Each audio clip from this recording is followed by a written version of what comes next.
Perkembangan teknologi digital membuat kebutuhan akan internet dan konektivitas data meningkat pesat setiap tahun. Aktivitas seperti bekerja jarak jauh, belajar online, streaming video hingga bermain game online membutuhkan jaringan internet yang stabil dan berkapasitas besar.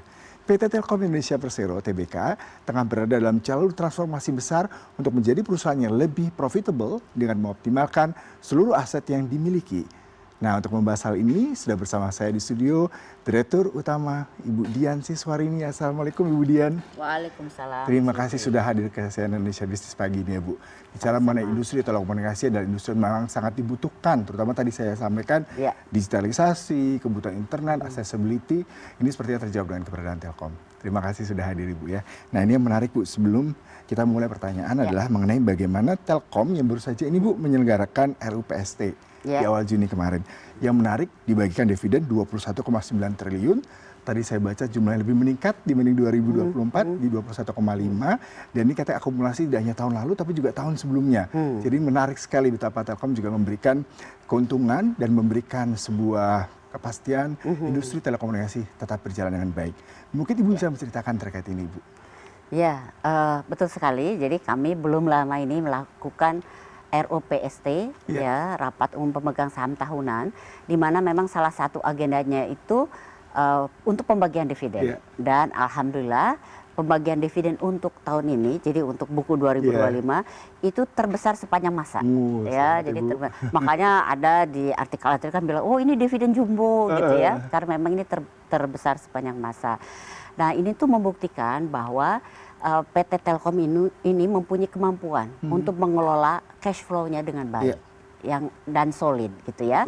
Karena memang kemampuan satu perusahaan untuk membagikan dividen itu ditentukan oleh kemampuan perusahaan tersebut untuk generate cash gitu ya. Dan ini juga menunjukkan komitmen kami untuk memberikan total shareholder return yang lebih baik, yang lebih stabil kepada para pemegang saham, yang tentunya ujung-ujungnya nanti memberikan kepercayaan yang lebih tinggi kepada Telkom di dalam mengembangkan bisnisnya seperti itu. Nah untuk kedepannya tentu yang akan kami lakukan adalah bagaimana supaya urusan dividen ini tetap prudent gitu ya, karena kalau dalam hal ini kami itu harus istilahnya juggling di antara memberikan tadi return atau value yang optimum kepada pemegang saham, tapi tentunya kami juga harus memperhatikan kebutuhan korporasi, terutama di dalam hal investasi seperti itu. Jadi investasi harus tetap jalan, tetapi juga return terhadap shareholder itu juga harus tetap mapan. Dengan transformasi yang menjadi salah satu target seperti tahun lalu ya Bu, Telkom meluncurkan Telkom 30 atau Telkom 30 sebagai New Transformation Journey. Ini bisa Ibu jelaskan Bu, misi besarnya hingga 2030 dan apa yang membuat Bu Dian yakin Telkom dan juga Ibu pribadi membuat Telkom ini lebih profitable, agile dan juga berdaya saing Bu. Ya, jadi Telkom 30 ini transformation agenda jangka menengah lah ya, 5 tahun ya, jadi 2025 sampai 2030 yang tentu tujuannya itu membuat Telkom ini menjadi perusahaan tadi yang disebutkan oleh Mas Yuda yang lebih profitable, yang lebih agile, yang lebih efisien, yang lebih progresif, sehingga tentu bisa memberikan lagi-lagi value yang lebih tinggi buat shareholdernya dan untuk semua stakeholdernya. Jadi baik itu pemilik saham, pemerintah, kemudian juga karyawan, customer, pokoknya semua stakeholder itu bisa mendapatkan value yang lebih tinggi dari PT Telkom. Nah, Telkom 30 ini punya 4 pilar. Ya, pilar yang pertama adalah operational excellence. Di mana untuk operational excellence ini kami harus melakukan transformasi dalam hal governance, organisasi, kemudian juga untuk masalah total efisiensi. Jadi kami harus memastikan semua uang yang keluar, ya $1, $1 itu bisa create return yang optimum. Kemudian yang kedua, pilar yang kedua adalah streamlining. Streamlining ini membuat Telkom menjadi grup yang lebih agile, yang lebih slim, karena sekarang kami mempunyai lebih dari 60 anak perusahaan dan tujuannya dengan streamlining ini mempunyai ya mungkin antara 15 sampai 20 anak perusahaan sehingga kami bisa lebih fokus ke dalam unit bisnis yang memang sesuai dengan core strength-nya Telkom dan bisa tadi memberikan value yang lebih tinggi. Pilar yang ketiga unlock value. Yeah. Unlock value ini bagaimana supaya kita ini bisa meleverage lebih dari aset-aset yang dimiliki oleh Telkom. Mungkin sudah banyak mendengar ya, aset kami ini di seluruh Indonesia, darat, laut, dan udara, bahkan di langit gitu ya. Jadi asetnya banyak, bagaimana kami meleverage dan mendapatkan value yang lebih besar dari aset yang dimiliki. Dan yang terakhir adalah modus operandi, shifting ya dari yang sekarang ini semi operational holding menjadi strategic holding.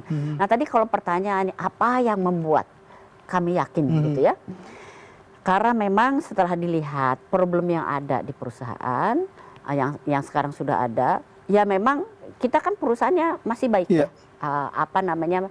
profit masih positif, tadi dividen juga masih besar. Nah, tapi kita tentu harus melihat itu bukan cuma sekarang aja, tapi ke depan. Ya, bagaimana supaya ini tuh tetap sustainable ke depan dan ke depannya itu menjadi perusahaan yang makin lebih maju lagi. Nah, kami yakin karena di Telkom ini kami mempunyai yang aset luar biasa, yaitu human capital. Iya, Ibu. Ya, human capital yang mumpuni.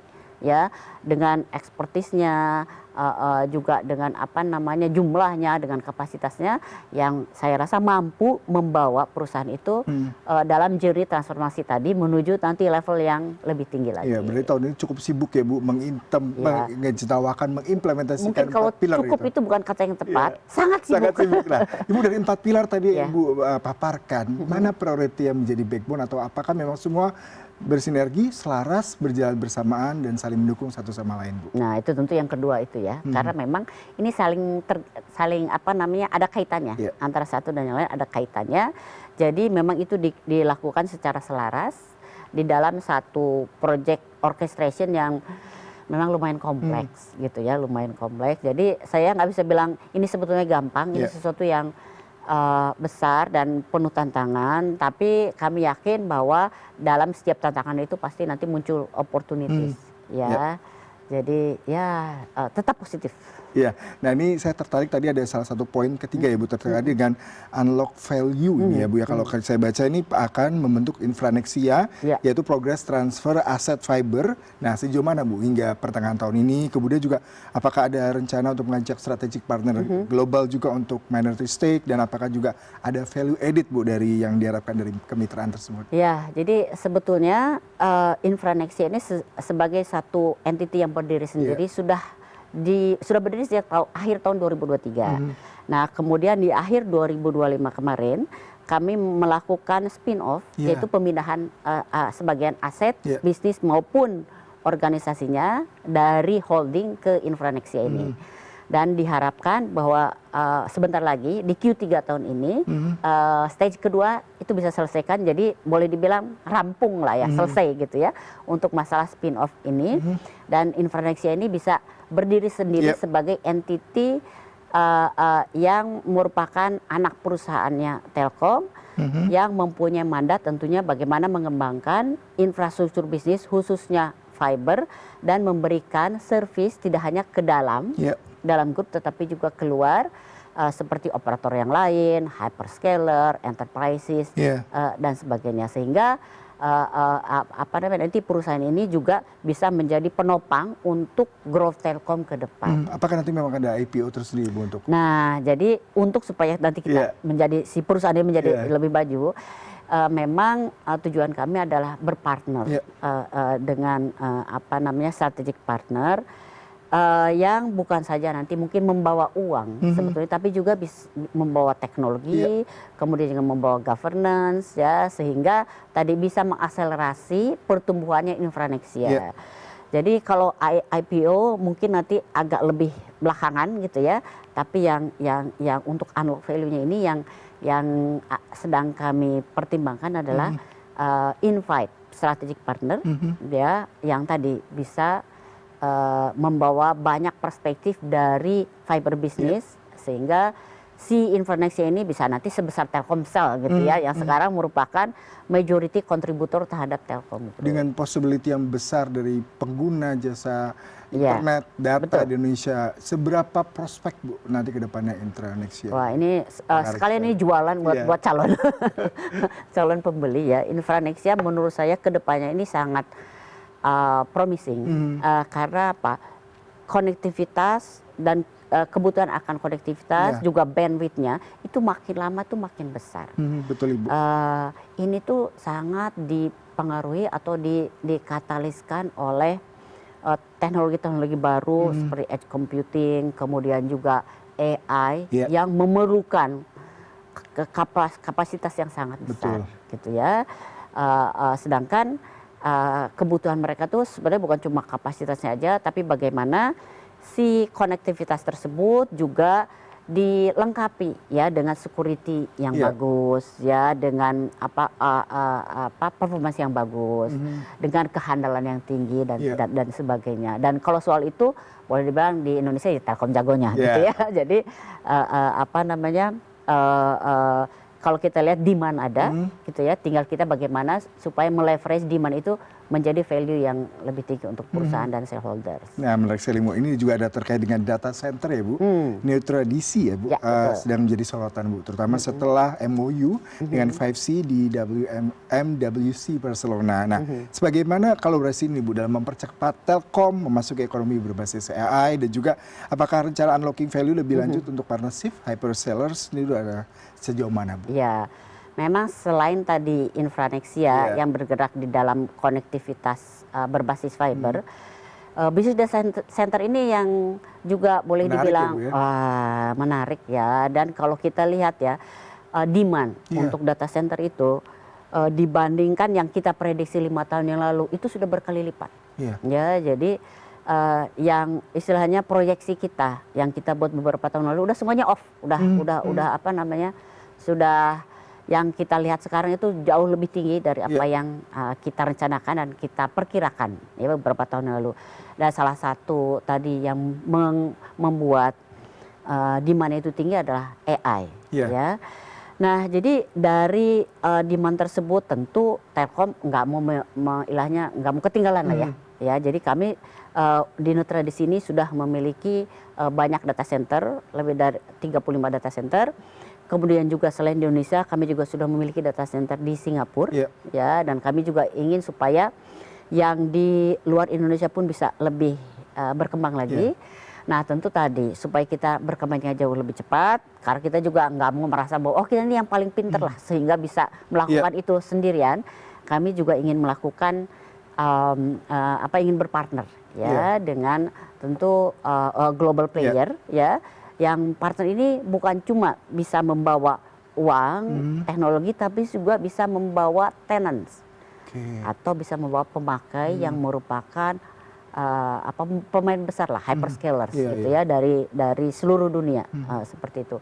Dan prosesnya sekarang sedang berjalan, diharapkan proses pemilihan partner tersebut bisa selesai akhir tahun ini. Bu, kalau kita bicara mengenai industri data center ini, kendala apa sih Bu yang dihadapi oleh Telkom di Indonesia? Padahal tadi sudah infrastrukturnya udah begitu besar, bahkan sampai di luar negeri. Demand-nya besar. Demand-nya besar. Bagaimana Bu kompetitif? Jadi satu ya, nature-nya dari bisnis data center satu, ini butuh investasi gede banget. Gede banget. Ya, kedua payback-nya tuh panjang gitu ya, payback-nya lama. Memang growth-nya akan tinggi. Ketiga, sebetulnya yang lebih menjadi limitasi dari pembangunan data center itu bukan tanahnya, bukan uangnya, tapi power. Jadi ketersediaan power, ketersediaan listrik untuk supaya data center ini bisa hidup itu luar biasa besar. Ya, jadi dan balik lagi juga selain bahwa power itu besar kapasitasnya, tetapi juga kita sekarang memikirkan bagaimana supaya power yang disediakan itu yang bisa renewable, yang lebih green, ya. Nah, itu yang menjadi sebetulnya sekarang titik pemikiran dari semua pemain data center, ya, ketersediaan power. Karena kalau diikuti itu bisa lumayan besar, sehingga kita harus sekarang sudah bisa inovasi ya. Caranya bagaimana tadi, apalagi yang bisa renewable, yang tentu jadinya kan impact-nya terhadap lingkungan menjadi jauh lebih kecil, ya, emisi karbon lebih rendah dan sebagainya gitu. Berarti ya, akan ada lintas sektoral, lintas departemen, betul. BUMN sendiri untuk betul. Dan tentu pemerintah ya. Yang tentu pemerintah, bagaimana pemerintah ini bisa memberikan ekosistem yang lebih friendly untuk data center bisnis. Ibu kalau tadi dikatakan transformasi TLKM 30 ataupun Telkom 30 ini sejauh mana Bu? Karena memang banyak sekali menunggu-nunggu momen ini ya Bu di tahun ini gitu. Betul. Seperti Jadi, apa Bu progresnya? Jadi waktu tahun lalu pada saat kita mulai baru meluncurkan lah ya Telkom 30, kita roadshow ke banyak investor, hampir ke seluruh dunia lah. Di beberapa kota kita, di beberapa negara kita melakukan roadshow, bicara dengan para investor. Kita jualan lah ya, jualan cerita ya, jualan cerita, story mengenai our transformation journey. Dan alhamdulillah itu mereka istilahnya buy in lah ya, jadi percaya. Mereka bilang oh your story is good, bla bla bla. Makanya akhir tahun lalu tuh surprise sebelum gonjang-ganjing market ini ya, surprise kita tuh naik lumayan signifikan, because they understand the story dan mereka juga percaya bahwa this is a good story dan kita bisa melakukan kita bisa growing gitu ya. Tapi kemudian setelah itu kan pertanyaannya apakah betul kita ini bisa mengeksekusi sesuai dengan rencana tersebut? Apakah betul kita ini bisa mendapatkan tadi advantage atau keuntungan dari melakukan transformasi tersebut? Jadi ini sekarang ini tahun ini adalah tahun pembuktian gitu ya, tahun pembuktian. Dan alhamdulillah sejak kuartal 3 tahun lalu waktu kita launching Telkom 30 sudah banyak progress yang kami dapatkan. Salah satunya misalnya dalam hal operational excellence itu sudah dibuktikan dengan makin meningkatnya ya kemampuan kami dalam mengelola cash perusahaan. Jadi misalnya sekarang tingkat collection tuh meningkat. Tadi cash yang di-generate tahun 2025 itu lebih besar ya. Kemudian juga kami sudah meluncurkan dari sisi governance reset supaya keuangan perusahaan itu jauh lebih transparan. Jadi orang bisa lebih percaya lah, nih keuangan Telkom ini bisa dipercaya oleh shareholder. Kemudian juga dari sisi tadi streamlining, sampai sekarang itu kita sudah berhasil menutup 4 perusahaan, jadi mengurangi jumlah ya. Jadi kalau yang tadi tidak sesuai dengan core bisnis kita ataupun tidak create value itu kan kita divest atau kita tutup, sudah 4 sampai sekarang. Dan sampai akhir Juni ini ditargetkan jumlahnya menjadi 10 ya, menjadi 10.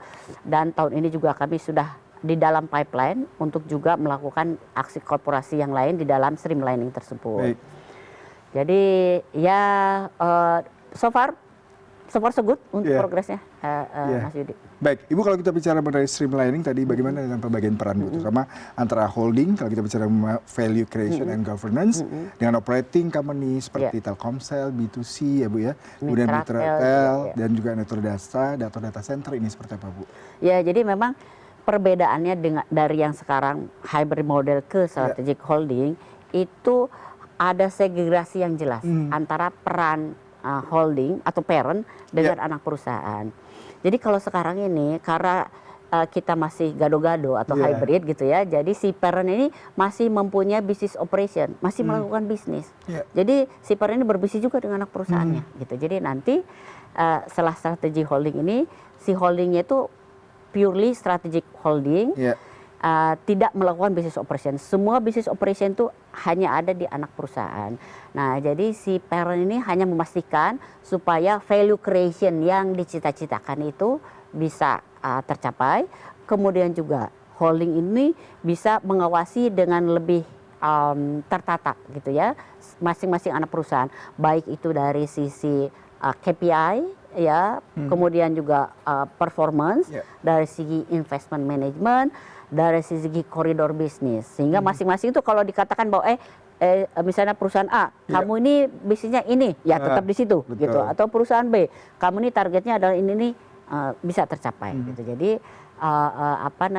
fungsi itu tuh bisa jauh lebih efisien daripada yang kita miliki sekarang. Jadi masing-masing pilar, baik itu yang B2C Telkomsel, ya tugasnya dia creating value dalam menjalankan bisnis B2C-nya. Mitratel misalnya tadi yang tower. Bagaimana supaya bisnis tower itu bisa lebih luas lagi, bisa memberikan juga tadi value.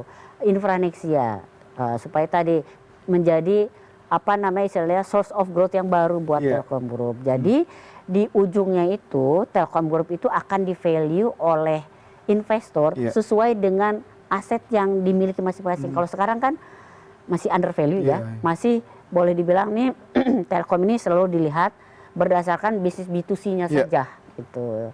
Sedangkan padahal Telkom ini kita masih punya bisnis-bisnis yang lain ya, infrastruktur, kemudian juga enterprise business atau ICT business, international business gitu. Jadi ya kembali lagi supaya valuasinya nanti jauh lebih meningkat. Ibu terakhir Ibu, ini kita bicara mengenai transformasi yang begitu besar tadi Bapak paparkan dengan Telkom 30, kemudian adanya streamlining, kemudian bagaimana kita bisa berkompetisi secara global. Dengan kepemimpinan Ibu bagaimana nih, terutama memberikan pendekatan terhadap para tim Ibu untuk membuat Telkom bisa menjadi leading sektor telekomunikasi Indonesia. Ya, memang sih kalau dari setiap transformasi yang paling kritikal adalah orang organisasi. Tadi meskipun asetnya besar, meskipun asetnya besar tetap saja yang paling menentukan adalah orang. Jadi bagaimana kita memastikan bahwa semua insan Telkom ini itu ikut di dalam transformasi tersebut, ya bahwa semuanya itu percaya, tentu mengerti, pertama mengerti, kemudian percaya dan mau ikut, gitu ya. Nah itu tentu satu bahwa kita sebagai pemimpin itu harus memberikan tone yang jelas, ya, kemudian juga menjadi role model. Jadi nggak bisa nih kalau saya bilang, oh kita sekarang ini harus berhemat, sementara terus kemudian direksinya atau CEO-nya tuh tidak melakukan hal tersebut. Kemudian yang ketiga komunikasi yang baik. Ya, komunikasi ini harus terus dilakukan supaya tadi understanding-nya sama. Ya, kemudian juga mereka mengerti objektifnya apa. Ya, karena kalau buat karyawan tentu mereka merasa begini, oh iya ini transformasi bagus buat pemegang saham misalnya atau bagus buat perusahaan. Tapi buat saya apa nih? Gitu. Jadi kita harus mencari apa juga untungnya atau benefitnya buat semua karyawan seperti itu. Jadi memang kembali lagi ya, mengingat Telkom juga bukan perusahaan yang kecil. Iya, Bu Dian. Karyawannya banyak. Jadi menjadikan mereka menjadi dalam satu perahu yang pergi ke arah yang sama itu challenge yang luar biasa. Dan saya percaya Ibu Dian bisa menjadi leader seperti itu untuk membuat Telkom menjadi salah satu leading telekomunikasi company di Indonesia dan juga mungkin di negara global ya Bu ya. Terima kasih untuk perbincangannya. Sayang sekali waktu terbatas sangat memberikan insight terkait dengan industri telekomunikasi di bawah Telkom dan di bawah kepemimpinan Ibu Dian. Amin. Salam sehat selalu Ibu. Terima kasih.